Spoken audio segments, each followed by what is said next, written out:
Les étudiants en difficulté, des fois, ils viennent me parler parce que les étudiants sont très isolés, ils sont abandonnés, ils souffrent, il y a beaucoup de souffrance. Et tu sais que par rapport à ça, moi, comme j'ai fait 14 ans de psychanalyse, je m'autorise des fois à aider des étudiants qui sont en difficulté. Parce que moi-même, j'avais une vie familiale.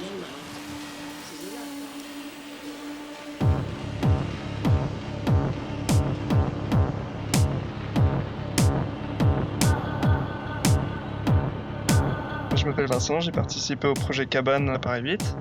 Ce qui m'intéressait dans le projet à la base, surtout, c'était de trouver un espace qui soit en dehors de l'architecture de la fac. Le fait de construire quelque chose qui vienne s'ajouter à quelque chose qui existe déjà parce qu'on avait besoin de se retrouver dans un espace qui nous appartienne. Ça permet d'avoir un point de rencontre en fait, qu'on n'a pas forcément, quoi. Le fait de pouvoir s'installer vraiment dans la fac et de façon un peu sur la durée, c'est quelque chose qui est rare en fait. Il y a une forme de contestation du coup dans le fait de vouloir que ce projet existe et de l'imposer, de dire nous on a besoin de ça, on le crée, on est dans le faire plutôt que dans quelque chose qu'on pourrait avoir par la discussion. Nous, la légitimité, on la trouve dans le fait de faire quelque chose.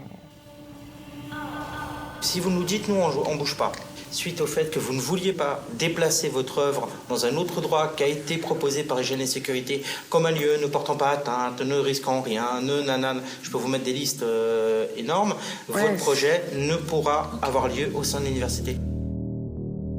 On a passé notre temps à biaiser le truc en disant qu'on avait les autorisations et quand on nous demande, on regarde dans les yeux et on dit ouais, on a les autorisations, alors que c'est ces gens-là qui sont censés vérifier, quoi. Heureusement que de temps en temps on s'autorise à construire quelque chose, sinon c'est sûr qu'on peut rien faire. Je pense qu'ils ont assez peur, l'air de rien, que chaque individu se dise tiens, moi je vais poser ma cabane à cet endroit-là, ou je vais poser mon truc là.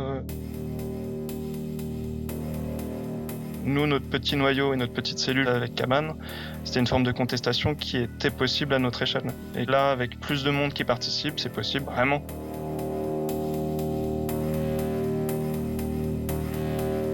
L'urgence, c'est quelque chose qu'on vit à partir du moment où il y a peut-être un surplus, ou alors il y a d'un seul coup la conscience juste de quelque chose, une petite étincelle, et à un moment tu choisis entre soit je reste sur l'état actuel et ça va pas très bien, soit il y a un truc que tu vois que tu peux faire, une autre piste, et tu la prends. Et là, il peut y avoir quelque chose. T'es pas juste dans la survie et le fait de réussir à trouver ta place dans quelque chose qui te va pas. Tu te dis que t'as un espoir et que t'as une possibilité de faire quelque chose, même si tu sais pas vers où ça va parce que c'est nouveau, au moins tu sais que tu vas vers quelque chose, quoi.